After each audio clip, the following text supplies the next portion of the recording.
प्रिय छात्रों, आज का दिन हमारे लिए बहुत ही महत्वपूर्ण है क्योंकि आज के दिन हमारे एक स्वतंत्रता सेनानी, बल्कि मैं ये बताना चाहूँगी कि स्वतंत्रता सेनानी नहीं, हमारे रियल हीरो भगत सिंह जी, जिनको आज ही के दिन फांसी दी गई थी।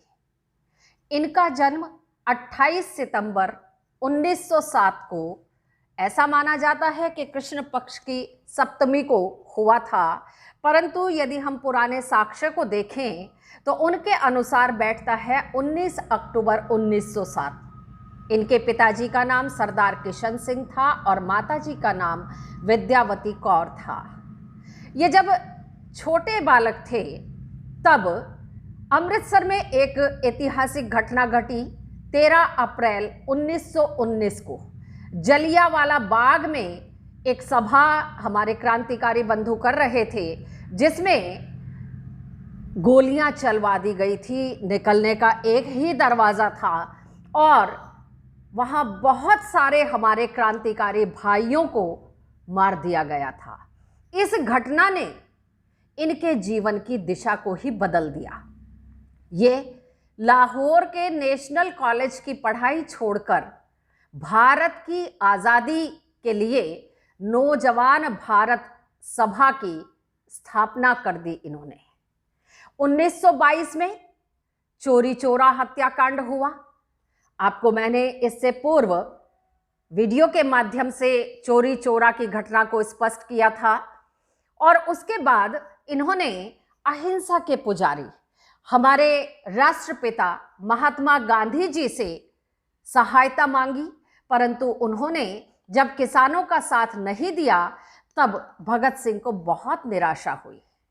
उसके बाद उनका अहिंसा पर से विश्वास उठ गया और वे इस निष्कर्ष पर पहुंचे कि क्रांति तो होगी, परंतु सशस्त्र क्रांति होगी, क्योंकि हमें स्वतंत्रता दिलाने का एकमात्र मार्ग यही है।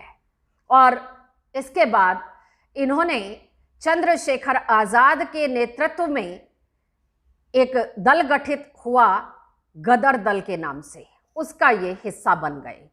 उसके बाद काकोरी कांड, जिसमें राम प्रसाद बिस्मिल सहित 4 क्रांतिकारियों को फांसी की सजा और अन्य हमारे 16 क्रांतिकारी भाइयों को कारावास की सजा दी गई।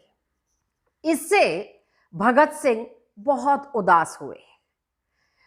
पंडित चंद्रशेखर आज़ाद के साथ उनकी पार्टी हिंदुस्तान रिपब्लिकन एसोसिएशन से ये दोनों जुड़ गए और इन्होंने इस पार्टी को नया नाम दे दिया, हिंदुस्तान सोशलिस्ट रिपब्लिकन एसोसिएशन।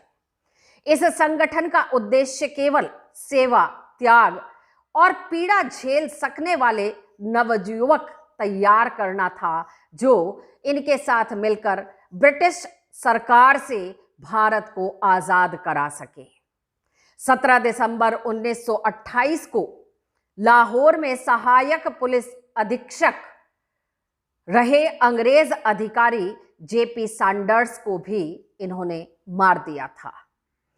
इस कार्रवाई में क्रांतिकारी चंद्रशेखर आज़ाद ने इनकी पूरी सहायता की थी। बटुकेश्वर दत्त के साथ मिलकर भगत सिंह ने उस समय की नई दिल्ली स्थित ब्रिटिश भारत की तत्कालीन सेंट्रल असेंबली में सभागार में संसद भवन में 8 अप्रैल 1929 को अंग्रेज सरकार को जागृत करने के लिए कुछ पैम्फलेट्स और बम फेंक दिए।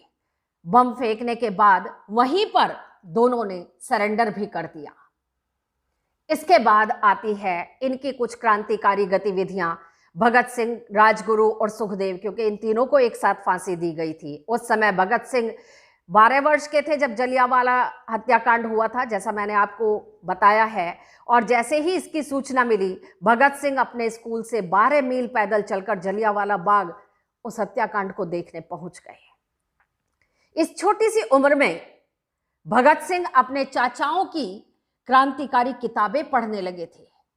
गांधी जी का असहयोग आंदोलन छिड़ने के बाद वे गांधी जी के अहिंसात्मक तरीकों, क्रांतिकारियों के हिंसक आंदोलन में से अपने लिए एक नया रास्ता चुनने लगे। चंद्रशेखर आजाद, सुखदेव, राजगुरु इत्यादि इनके साथी थे।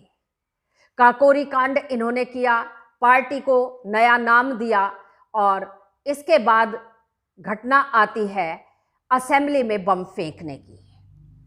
भगत सिंह रक्तपात के पक्षधर नहीं थे, परंतु वे वामपंथी विचारधारा को मानने वाले थे। कार्ल मार्क्स के सिद्धांतों से उनका ताल्लुक था और उन्हीं विचारधारा को वे आगे बढ़ा रहे थे। यद्यपि वे समाजवाद के पक्के पोषक थे, कालांतर में उनके विरोधी द्वारा उनको अपने विचारधारा बताकर युवाओं को भगत सिंह के नाम पर बरगलाने के काम भी करते रहे थे।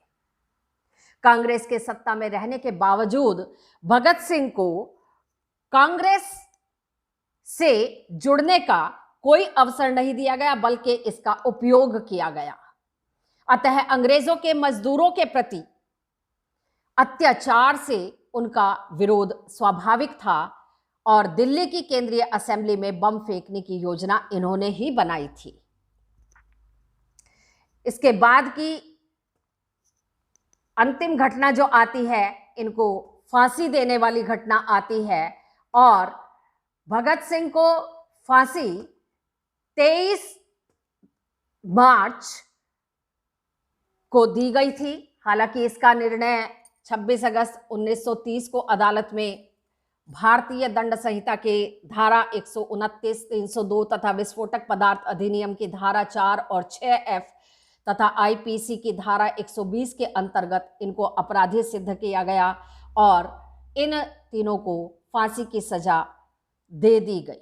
सुबह 7 बजे का समय था जब इनको, ऐसा होता अक्सर सुबह के समय ही दी जाती है, और तीनों हमारे रियल हीरो जिन्हें हम आज सैल्यूट करना चाहते हैं।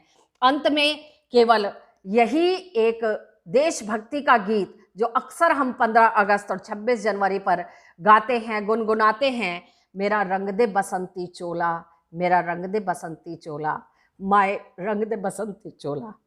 धन्यवाद छात्रों।